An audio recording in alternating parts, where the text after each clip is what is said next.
오늘 영상으로 들으시는 우리 가족분들에게도 동일한 은혜가 있기를 축원합니다. 또 아멘을 너무 이렇게 세게 하면 안 돼요.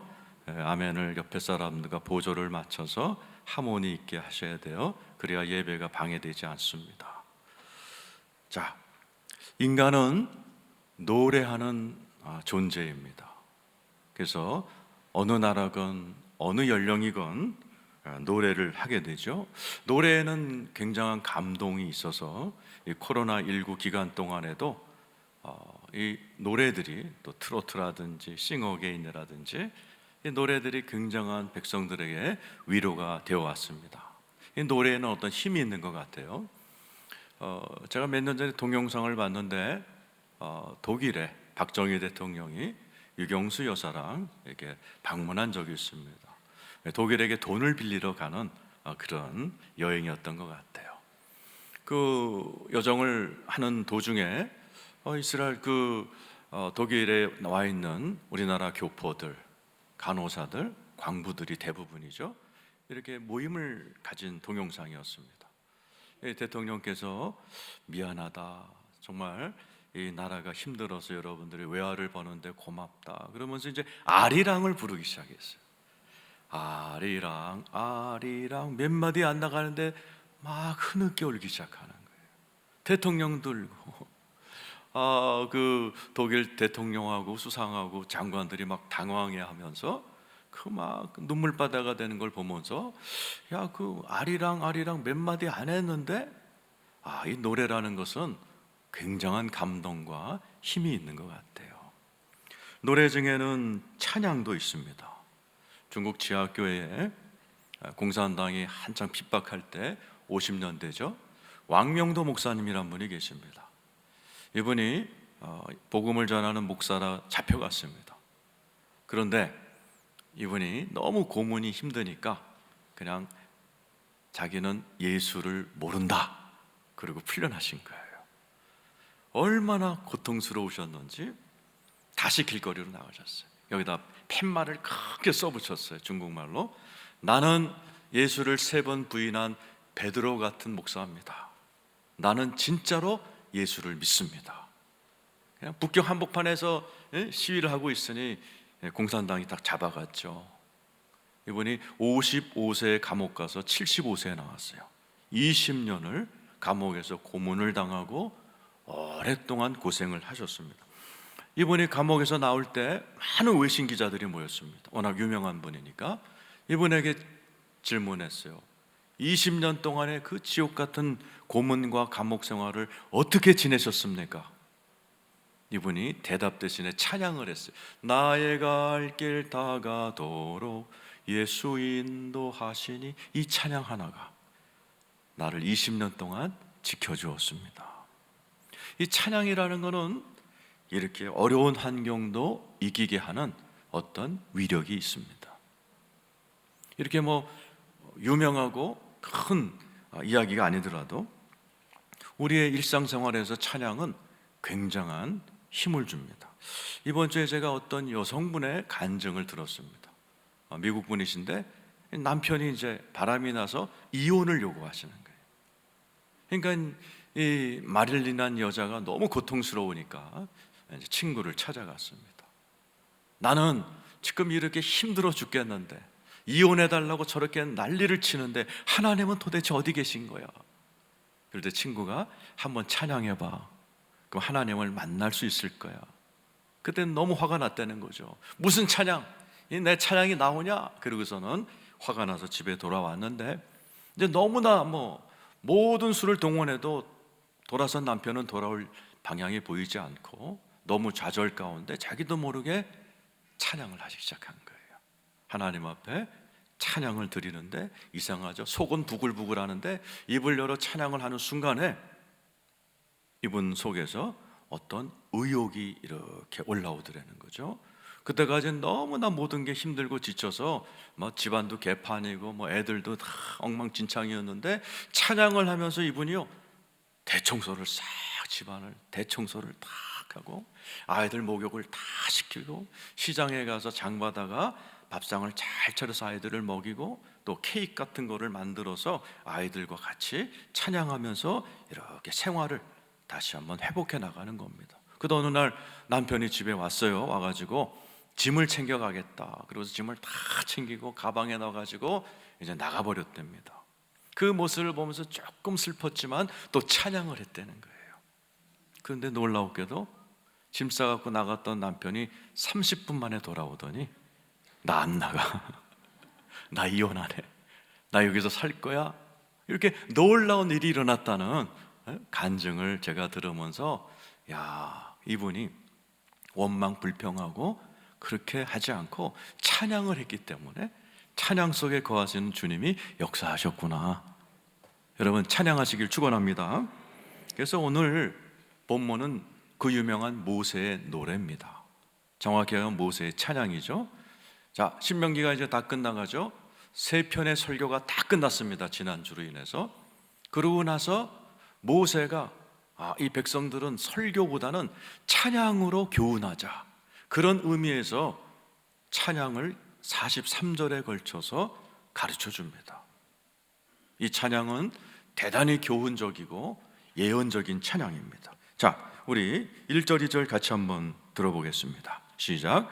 하늘이여 귀를 기울이라. 내가 말하리라.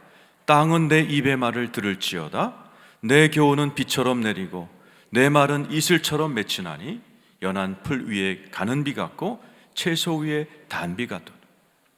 내 교훈을, 이제 지금 우리가 읽었지만 찬양을 하는 거예요. 곡절을 붙여서 모세가 막 이렇게 찬양하면서 이 말을 들어라. 내 교훈을 이제 찬양으로 할 줄 테니 가슴에 새겨라 하면서 이제 찬양이 쫙 진행이 됩니다. 43절이나 돼요. 그런데 패턴이 똑같습니다. 하나님의 위대하심과 사랑을 찬양하다가 그 하나님의 사랑을 받는데도 맨날 죄짓는 인간의 나약함을 또 들춰내고, 또 하나님의 그럼에도 용서하시는 사랑을 또 다 얘기하다가 또 인간의 죄를 들춰내는 이 패턴으로 돌아갑니다. 한번 잠깐 읽어보죠. 3절 4절입니다. 읽어보겠습니다. 시작. 내가 여호와의 이름을 전파하리니 너희는 우리 하나님께 위엄을 돌릴지어다. 그는 반석이시니 그가 하신 일이 완전하고 그의 모든 길이 정의롭고 진실하고 거짓이 없으신 하나님이시니 공의로우시고 바르시도다. 하나님의 위대하시고 공의로우시고 자비하시고 의로우심을 막 찬양합니다. 그러다가 그런 하나님의 자녀답지 않게 매일같이 삐딱하게 살아가는 우리들의 모습을 또 들춰내는 찬양이 이어집니다. 5절 6절이죠. 읽겠습니다. 시작. 그들이 여호와를 향하여 악을 행하니 하나님의 자녀가 아니요 흠이 있고 삐뚤어진 세대. 저 교회를 다니지만 저 하나님의 자녀 아니야. 5절에 나오죠. 하나님의 자녀가 아니야. 교회는 다니는데 흠이 있고 삐딱하게 삐뚤어진 세대야. 6절 읽어보죠. 시작. 어리석고 지혜 없는 백성아, 여호와께 이같이 보답하느냐? 그는 내 아버지시요 너를 지으신 이가 아니시냐? 그가 너를 만드시고 너를 세웠도다. 이렇게 인간의 연약함을 또 이렇게 노래로 불러줍니다. 그러면서 또 하나님의 사랑을 이야기하죠. 자, 한 번만 더 그 패턴을 읽어보죠. 10절에서 12절입니다. 읽어보겠습니다. 시작. 여호와께서 그를 황무지에서 짐승이 부르짖는 광야에서 만나시고 호위하시며 보호하시며 자기의 눈동자같이 지키셨도다. 마치 독수리가 자기의 보금자리를 어지럽게 하며 자기의 새끼 위에 너풀거리며 그의 날개를 펴서 새끼를 받으며 그의 날개 위에 그것을 엎는 것 같이 여호와께서 홀로 그를 인도하셨고 그와 함께한 다른 신이 없었도다. 이스라엘 백성들을 지금까지 인도하신 하나님의 자상한 모습을 또 찬양합니다. 그러다가 또 인간의 연약함을 또 한 번 지적해 줍니다. 노래 가운데 15절 16절 한번 읽어보죠. 시작. 그런데 여수론이 기름짐에 발로 찼도다. 네가 살찌고 비대하고 윤택함에 자기를 지으신 하나님을 버리고 자기를 구원하신 반석을 업신여겼다. 여수로나, 이 말은 이스라엘 사람들이 좀 잘 살고 행복할 때 부르는 말이에요. 잘된 이스라엘아, 이런 뜻이죠. 네가 살찌고 비대하고 윤택했더니 하나님을 버리고 자기를 구원하신 반석 하나님이죠. 업신여겼도다. 우리 그런 분 많죠. 막 힘들 때 나와서 주여 주여 하다가 먹고 살만하면은 주일 예배도 안 나오고, 교회를 떠나서 한참 방학하는 분들이 뭐 3,500년 전이나 지금이나 늘 있는 그 이야기를 이제 쭉 얘기합니다. 계속 이런 인간도 용서하신 하나님을 또 찬양하고, 그런데 또 빗나가는 인간 이야기를 해주면서 42절까지 진행이 돼요. 그런데 오늘 마지막 절은 예언적인 가사가 나옵니다. 하나님이 이러한 패턴을 끊어버리시겠다. 맨날 죄지면 하나님이 용서해 주시고, 또 주님 떠나가면 또 끌어안으시는 그런 패턴이 아니라 아싸리 하나님을 떠나지도 죄를 짓지도 않는 그러한 은혜를 베풀어서 너희들이 나를 너무나 사랑하고 나의 형상을 닮은 멋진 나의 자녀대로 만들어버리겠다. 이게 43절입니다. 자, 우리 한번 읽어보죠. 시작. 너의 민족들아 주의 백성과 즐거워하라. 주께서 그 종들의 피를 갚으사 그 대적들에게 복수하시고 자기 땅과 자기 백성을 위하여 속죄하시리로다. 따라서 합시다. 속죄하시리로다. 마지막 절이 뭐예요? 즐거워해라. 주님이 속죄가 뭐예요? 죄를 해결해 버리시겠다라는 거예요. 죄지면 하나님이 또 용서하시고 돌보시다가 또 죄지면 끌어안는, 그냥 맨날 철부지 같은 인간이 아니라 이제는 죄를 이기고 하나님의 형상으로 하나님과 같이 왕노릇할 수 있는 그러한 존재로 내가 만들어 버리겠다. 모세의 마지막 가사가 이런 장차 이루어질 예수 그리스도의 속죄 사건을 노래하면서 끝이 납니다. 인간의 모든 비극은 죄에서 비롯됩니다. 생각할 때 제일 무서운 게 코로나19 같죠? 아닙니다. 코로나19보다도 무서운 게 죄입니다. 지금까지 코로나 몇 명 걸렸냐면 1억 명 걸렸습니다. 1년 2개월 동안에. 그 중에 몇 명 죽였냐? 260만 명 죽었습니다. 대구 시민 230만인데 대구 시민보다 조금 전 세계에서 죽었어요. 2.5%밖에 안 됩니다. 그런데 1년에 전 지구상에서 몇 사람이 죽는지 아세요? 1억 명입니다. 그 1억 명 중에 예수를 믿어서 죄 문제가 해결되지 않은 사람이 80%예요. 8천만 명이 죄를 해결하지 못해서 지옥 갑니다. 작년에도 1억 명이 죽었어요. 2천만 명은 천국 갔고 8천만 명은 구더기와 불이 이글거리는 영원한 형벌의 장소인 지옥으로 떨어져 버렸습니다. 이런 코로나 바이러스에 걸리면 증상이 나타나죠. 열이 나고 오한이 나고 또 여러 가지 증상이 있어요. 죄가 우리 삶 가운데 역사하면 죄의 증상이 나타납니다. 5절 6절 한번 읽어보겠습니다. 첫 번째로 죄는 인간을 망가뜨려요. 자, 읽어보죠. 시작. 그들이 여호와를 향하여 악을 행하니 하나님의 자녀가 아니요 흠이 있고 삐뚤어진 세대. 죄는 사람을 이렇게 삐딱하게 만들어 버립니다. 여러분, 여기 나와 있는 삐뚤어진 세대로다. 악을 행하며 삐뚤어진 세대로. 이 삐딱한 사람들 많이 보죠? 여러분 혹시 자녀들 중에 삐딱한 사람 있을지 몰라요. 여러분 학교 다니면서 삐딱한 학생들 본 적이 있으실 겁니다. 여러분 직장에 나가면 또 삐딱한 사람들이 있을 수 있어요. 교회에서도 삐딱한 사람이 있습니다. 지금도 삐딱하게 앉아서 설교 듣는 분들이 계세요. 이분들은 교회 와서도 예수를 바라보고 은혜 안 받고 항상 이상한 거 봅니다. 응? 항상 이상한 사람을 쳐다보고 시비 걸고 삐딱하게 생활하다 마음에 안 들면 또 다른 교회 가서 또 삐딱하게 살면서 살아가는, 이게 뭐예요? 죄 때문이에요. 죄는 사람을 이상하게 만들어버려요. 삐딱하게 만들어버립니다. 그 다음 절 보세요. 6절입니다. 시작.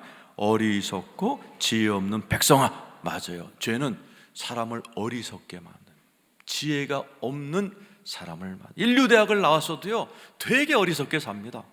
예를 들어 바람 피는 남자들이요, 그냥 바람 피면 그 당신은 좋지만은 손 떨리고 발 떨리고 돈 떨어지면은요 그 여자도 도망갈 거고 좀 있으면 조강지처한테 버림받아요. 자녀들한테 버림받아요. 그걸 뻔히 알면서도 죄를 져요. 어리석고 지혜 없는 백성아, 이 죄는 사람을 아주 어리석게 만들어 버립니다. 그뿐만 아니죠, 아주 고통스러운 일이 따라와요. 죄를 지면 그때는 잠깐 기뻐요.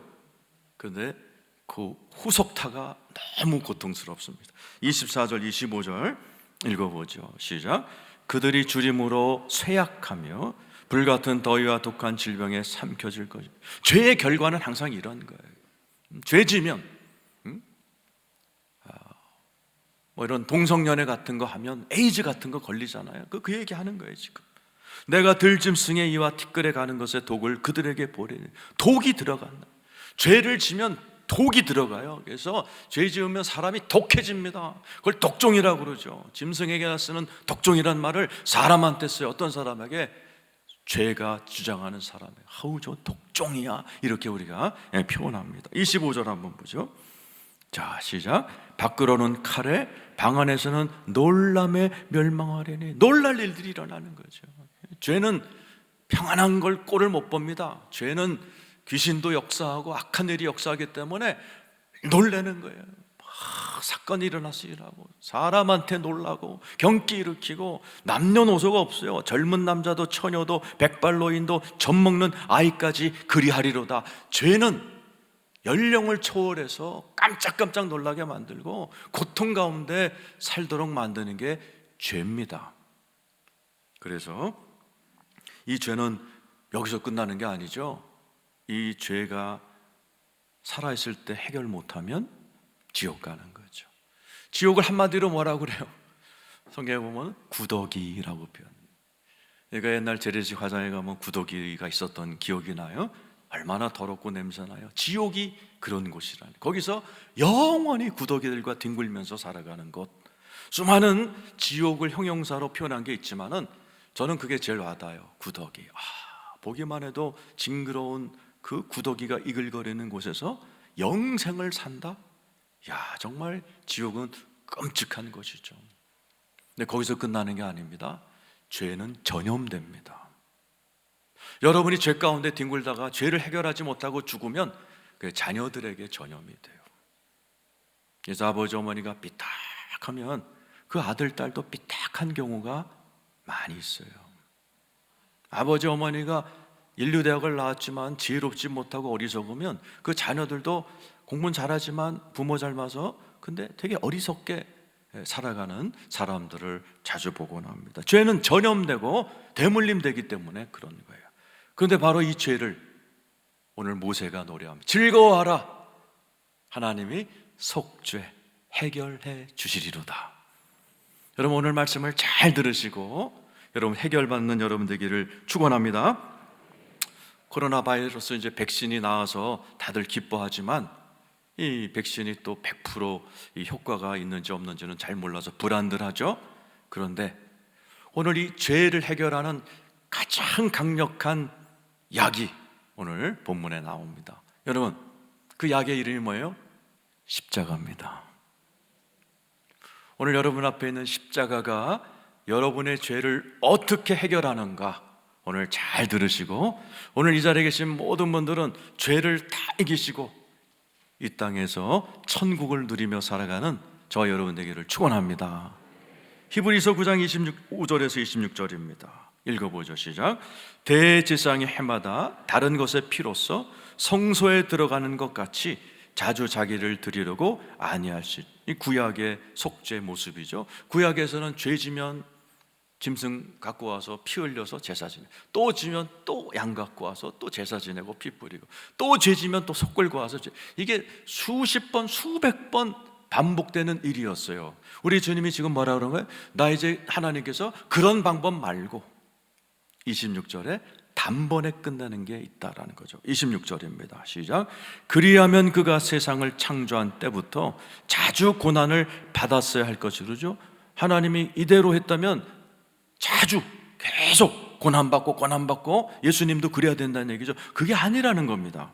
이제 자기를 단번에 제물로 드려 죄를 없이 하시려고. 따라서 합시다. 자기를 단번에 제물로 드려 죄를 없이 하시려고 세상 끝에 나타나셨느니라. 누가? 예수 그리스도가. 백신도 2번 맞아야 돼요. 그러나 오늘 여기에 보면 예수님은 죄를 해결하려고 단번에 제물로 드려 죄를 없애버리시는 은혜를 우리에게 주신 줄로 믿습니다. 오늘 여러분 잘 들으세요. 백신도 2번 맞아야 되지만은 죄는 오늘 여기에 보면 단번에 하나님이 끝내시고 죄를 어떻게 없애시는가. 오늘 말씀 잘 들으셔서 여러분 신앙생활에 있어서 죄 문제만큼은 오늘 말씀으로 다 해결받고 극복하시는 여러분 되기를 축원합니다. 어떻게 하나님이 해결하셨는가? 이사야 53장 5절입니다. 읽어보겠습니다. 시작. 그가 찔림은 우리의 허물 때문이요 그가 상함은 우리의 죄악 때문. 죄악이란 말이 뭐예요? 아본이란 히브리 말이에요. 이것은 죄를 짓는 것뿐만 아니라 죄 지면 뭐가 와요? 따라 나오는 현상들이 있잖아요. 내가 죄 지면 뭐가 와요? 그 결과가 오잖아요. 나쁜 짓 하면 벌 받고 저주 받고, 이러한 우리가 조금 전에 읽었던 그런 결과를 합친 것을, 죄와 결과, 죄와 벌을 다 합친 것을 죄악이라고 그래요. 아본이라는 히브리 말로 쓰는 그러한 독특한 은혜가 용어입니다. 예수가 바로 우리의 죄악을 해결하려고 십자가에서 채찍 맞은 이야기를 하는 거예요. 그가 징계를 받음으로 우리는 평화를 누리고 그가 채찍에 맞음으로 우리는 나음을 받았도다. 뭐로부터 나음 받았어요? 인류 최고의 질병, 인류 최고의 불치병, 코로나19보다도 억만배 무서운 거, 그거 걸리면 구더기에 떨어지는 그러한 무서운 질병, 이름이 뭐예요? 죄입니다. 그 죄를 우리 주님이 십자가에서 채찍에 맞음으로 주님께서 떠안고 해결해 주셨다는 사실을 믿으시길 축원합니다.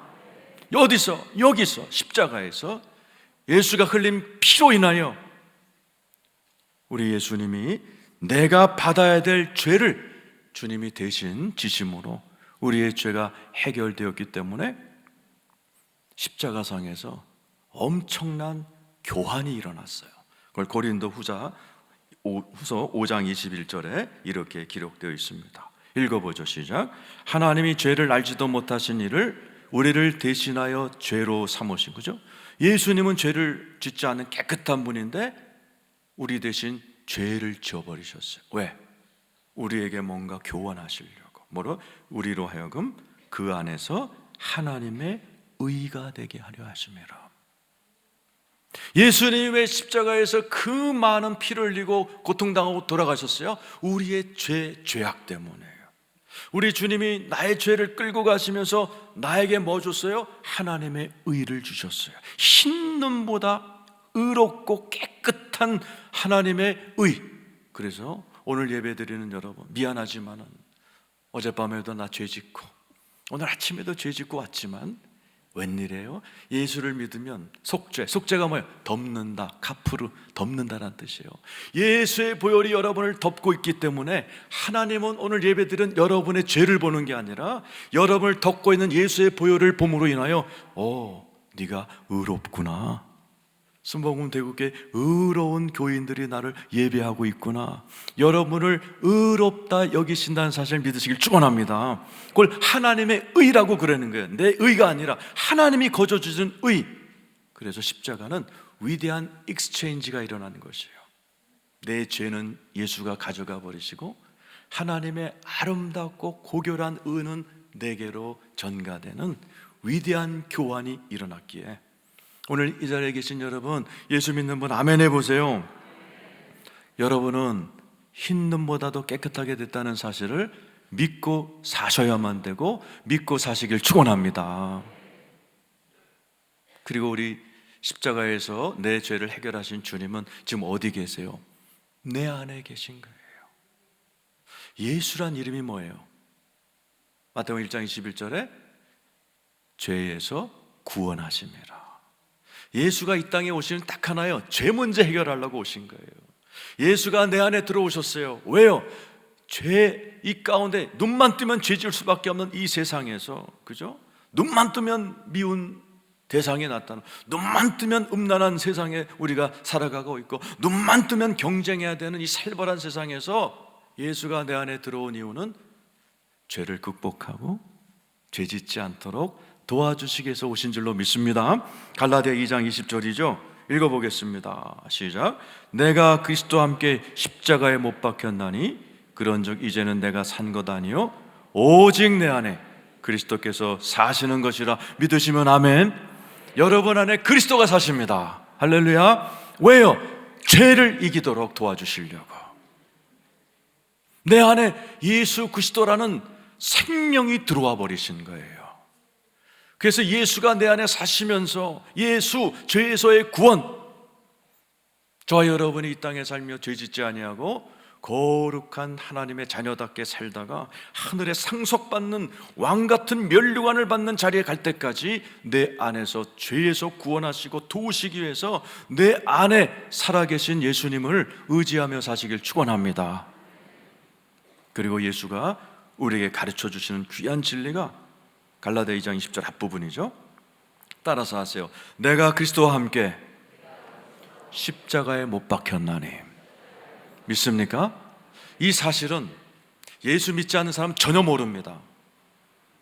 예수 믿어도 이 사실을 누가 설명해 주지 않으면 이 위대한 진리를 몰라요. 많은 사람이 십자가를 보면 불쌍한 우리 예수님이 나 대신 죽으신, 거기까지는 알아요. 근데 이걸 모르는 거예요. 내가 그리스도와 함께 십자가에 못 박혔다. 언제? 2000년 전에 예수 그리스도가 십자가 못 박혔을 때 나도 예수와 함께 못 박혔다는 사실, 이해도 안 되고 놀랍기도 한 이 사실은 진리입니다. 저와 여러분은 예수와 함께 십자가에 못 박혔다는 사실 믿으시길 축원합니다. 왜요? 이거를 설명해 주는 게 로마서 6장 10절에서 11절입니다. 자, 읽어보죠. 시작. 그가 죽으심은 죄에 대하여 단번에 죽으심이요 그가 살아계심은 하나님께 대하여 살아계심이니. 11절. 이와 같이 너희도 너희 자신을 죄에 대하여는 죽은 자요 그리스도 예수 안에 하나님에 대하여는 살아있는 자로 여길지어다. 따라서 하세요. 죄에 대하여 죽은 자요 하나님에 대하여는 살아있는 자로 여길지어다. 여길지어다를 잘해야 죄에서 이깁니다. 아주 쉽게 설명할게요. 내가 오늘 막 집에 가서 이게 막 부글부글해요. 오늘 한바탕 해야 되겠다. 혈기가 막 올라와요.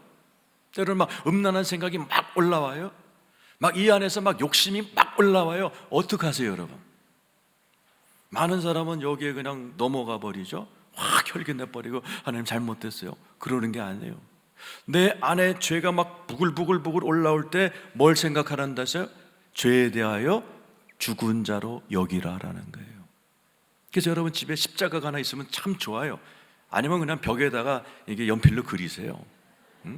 십자가 딱 바라보면서 오늘 말씀을 생각하는 거예요. 그렇지, 내가 예수님과 함께 저 십자가에서 죽었지. 뭐 죽은 놈이 혈기를 부려, 뭐 죽은 놈이 섭섭할 게 뭐가 있어? 나 예수와 함께 죽었는데. 여러분 세례 받을 때 그랬잖아요. 물속에 쑥 들어가잖아요.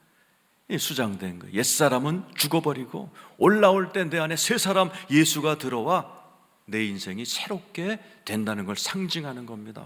이제부터 여러분 십자가를 바라볼 때마다 예수만 죽은 게 아니라 나도 예수와 함께 같이 죽음에 연합됐다는 사실을 선포하고 믿으시길 축원합니다. 그래서 어떻게 하는 거예요? 내 안에서 막 죄가 막 올라올 때, 죄 짓고 싶은 욕망이 막 올라오고 막 그 달콤한 유혹이 막 올라올 때 십자가를 쳐다봐야 되는 거예요. 내가 죽었지. 나 예수와 함께 옛날에 이고노는 죽었지. 뭐 죽은 놈이 뭘 욕심을 부리고 그래. 뭐 죽은 놈이 뭐 섭섭해? 뭐 죽은 놈이 열받을 일이 뭐가 있어? 스스로 여기는 거예요. 그러면서 어떻게 해야 돼요? 하나님에 대하여는 산자로 여기라. 내가 내 안에서 이럴 때 조그맣게 하나님이 역사하십니다. 야, 이러면 안 되지. 이 자리 떨쳐버리고 거룩하게 살아야지. 그럴 때 내 생각과 말과 손과 발이 같이 가는 거예요. 그렇지, 나 유혹의 자리를 뛰쳐나간다. 뛰쳐나가는 거예요. 내 안에서 막 부글부글 될 때 막 90%가 부글부글되지만 내 안에 있는 성령님이 계시기 때문에 야, 너 하나 참으면 온 집안이 평안한데 왜 그래? 이런 마음이 와요. 그럼 어떻게 해야 돼요? 이 말에 대하여 산자로 여기면서 그래, 내가 오늘 그냥 웃어버리지 뭐. 나 하나 하하 웃으면 우리 집안 오늘 하루 종일 평안할 텐데 웃어버리는 거예요. 나를 화나게 한 가족들 어깨를 두들겨 주는 거예요. 하나님의 손이 돼서. 이게 하나님에 대하여 산자로 여기러 가는 거예요. 그래서 매일매일 반복하는 겁니다. 죄 짓고 싶을 땐 십자가를 쳐다보면서 아이 나 죽었지, 뭐 죽은 놈이 뭐 화를 내고 그래, 뭐 죽은 놈이 열받을 게 뭐가 있어? 죽었는데. 그리고 내 안에서 하나님의 지혜와 하나님의 사랑, 야 오늘 그냥 하하 웃고 그냥 끝내버려라 하는 그런 지혜가 올라오면 하하하 웃어버리는 거예요. 이러면요, 내 안에 있는 이 죄성이 못되고 혈기 부리고 음란하고 독한 이것이요, 막 아우성을 쳐도 내가 맨날 십자가만 보면서 난 죽었는데 뭐. 그러니까 이놈이 내 안에 있는 이 죄성이 이 안에서 막 아우성을 치다가 이게 점점 작아집니다. 올해가 돼서 또 이런 설교를 들으면서 또 작아지면은 또 이게 막 아우성 치다가 아우 얘는 내가 아우성 쳐도 반응이 없네. 그러면서 내 안에는 혈기가 그냥 쩍쩍 쪼그라들어요. 해가 갈수록 어떻게 해야 돼요? 내 안에 있는 죄성은 쪼그라들고 내 안에 계신 새 사람 하나님의 영이 충만하게 나타나는 거예요. 그러면서 우리가 어느덧 하나님의 형상을 따라 생명으로 살아가는 새 생명의 삶을 살게 되는 거예요. 여러분, 그렇게 살아가는 저와 여러분 되기를 축원합니다. 바로 이렇게 십자가의 보혈을 의지하며 십자가를 붙들고 죄에 대해서는 죽은 자로 여기고 하나님에 대한 산자로 여겨나갈 때 놀랍게 사람이 변합니다. 베드로전서 1장 18절 19절 한번 읽어보죠. 시작. 너희가 알거니와 너의 조상이 물려준 헛된 행실에서 대속함을 받은 것은 은이나 금같이 없어질 것으로 된 것이 아니요. 여러분 다 있어요? 여러분 전부 다 김씨, 이씨, 박씨 다 조상이 물려준 헛된 행실이 있어요. 다 다릅니다. 사람이 막 화나면요, 김씨 집안 사람들은 문을 꽉 닫고 나갑니다. 이씨 집안 사람들은요 안 먹어. 그냥 안 먹어. 그냥 화는 낼 줄 모르고 조상대대로 우리 집안은 화내면 안 먹어. 그냥 안 먹어. 근데 박씨 집안은 또 먹어. 막 먹어. 하루 종일 먹어.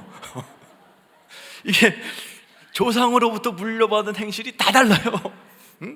이런 것들을 고치는 거는 어디 돈 주고 은금으로 사서 어떻게 뭐 이렇게 고치는 게 아니에요. 그 다음에 뭐라 19절 읽어보시죠. 시작. 오직 흠없고 점없는 어린 양 같은 그리스도의 보배로운 피로 된 것이라. 아멘. 예수를 믿고 예수 그리스도의 피가 내 안에 흐르고 십자가를 붙들며 내가 죽은 자를 여기며 내 안에 계신 성령님에 대해서 산자로 여기며 나아갈 때 사람이 변합니다. 그래서 그러면 많죠.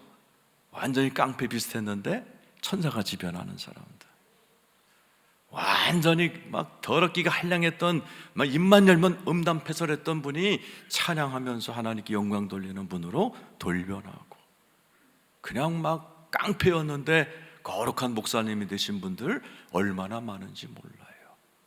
뭐가 변해요? 십자가에서 흘리신 속죄의 사건, 예수의 피가 우리를 변할 줄로 믿습니다. 여러분의 자녀들도 다 변화되기를 축원합니다. 그래서 예수 그리스도를 믿으면요 점점 여러분들도 너무나 많이 변했지만 앞으로 여러분들이 점점 변해서 여러분의 가문은 거의 그냥 천사 같은 그러한 가문들로 다 변하게 되는 은혜가 있기를 축원합니다. 히브리서 9장 14절이죠. 자, 읽겠습니다. 시작. 하물며 영원하신 성령으로 말미암아 흠없는 자기를 하나님께 드린 그리스도의 피가 어찌 너희 양심을 죽은 행실에서 피는요 우리 양심과 함께 행실을 다 깨끗하게 바꿔버려요. 더럽게 한량 없던 우리의 행실 많잖아요. 행실이 못된 것들 많잖아요. 그거를 예수의 피가 싹싹 바꿔나가는 거예요. 그리고 끝이 뭐예요? 살아계신 하나님을 섬기게 하지 못하게 했느냐. 믿으시면 아멘. 그래서 스펄전이라는 목사님이 이런 얘기했어요. 예수를 믿은 지 오래됐는데 인격이 변화되지 않았냐? 그 사람은 구원받은 건 아니다 그랬어요. 지금 예수를 믿고 예수의 피가 흐르면 예수의 피는 생명이기 때문에 반드시 변합니다. 오늘 이 자리에 계신 여러분들도 예수의 피를 힘입어 날마다 새로워지는 여러분 되기를 축원합니다. 윌리엄 쿠퍼라는 분의 이야기를 하고 끝내겠습니다. 이분은 어렸을 때부터 허약한 몸을 갖고 태어났어요. 또 정신적으로 아주 소심했어요. 어머니가 6살 죽은 다음부터는 우울증에 시달리고 또 공황장애에 시달리고, 이분이 법대를 졸업해서 변호사인데 공황장애 때문에요, 또 우울증에 걸려서 정신병원을 수없이 드나드는 바람에 한 번도 법정에 못 간 거예요. 그러니까 인생이 막 완전히 망가져 버린 거죠. 나중에는 이 사람이요, 하나님이 자기를 싫어한다고 굳게 믿고 교회를 떠나버립니다. 그러던 그가 어떤 목사님을 만남으로 인해 가지고 성경 한 귀절이 이 사람의 모든 정신질환과 우울증과 공황장애와 이 모든 것을 확 날려버리고 완전히 사람을 바꿔버렸어요. 자, 오늘 이 로마서 말씀을 읽을 때 혹시 여러분 가운데 공황장애, 우울증, 이렇게 막 변호사인데도 법원 한 번도 못 가는 이런 실패한 인생이 있다 할지라도 오늘 이 말씀을 읽으면서 여러분에게도 이 말씀이 팍 꽂히는 그런 은혜가 있기를 바라면서 로마서 3장 23절에서 25절 같이 한번 읽겠습니다. 시작. 모든 사람이 죄를 범하였음에 하나님의 영광에 이르지 못하였더니 그리스도 예수 안에 있는 속량으로 말미암아 하나님의 은혜로 값없이 의롭다 하심을 얻은 자 되었느니라. 이 예수를 하나님이 그의 피로써 믿음으로 말미암은 화목제물로 세우셨으니 이는 하나님께서 길이 참으시는 중에 전에 지은 죄를 간과하심으로 자기의 의로우심을 나타내려. 이 말씀이 이분에게 확 와닿으면서 우울증이 떠나가고 자살 충동이 떠나가고 완전히 새롭게 된 거예요. 새로운 직업을 갖습니다. 시인이 돼요. 시인이 되어서 많은 찬송가 가사를 만들었어요. 어느 날 스가랴 13장 1절 말씀을 읽으면서 자기가 우울증과 자살 충동에 시달렸을 때 자기를 살려주신 예수의 피에 대한 말씀을 듣고 이분이 유명한 찬송가를 만들죠. 자, 한번 읽어보죠. 시작. 그날의 죄와 더러움을 씻는 샘이 다윗의 족속과 예루살렘 주민을 위하여 열리리라. 딱 자기 얘기인 거예요. 죄와 더러움을 씻는 샘이 다윗의 자손 예수로부터 나와서 나 같은 폐인을 완전히 새롭게 만들었다. 이 감격이 막 올라올 때 이분이 글을 막 써서 만든 찬양이 우리가 잘 부르는 258장 샘물과 같은 보혈은이에요. 오늘도 혹시 오늘 여러분 가운데도 이 윌리엄 쿠퍼 같이 정신적으로 쇠약하고 정신병원을 수없이 드나들고 그리고 공황장애, 우울증으로 정말 사회생활이 힘든 분 혹시 오셨을지 몰라요? 오늘 이분을 치료하신 하나님이 여러분도 치료하실 줄로 믿습니다.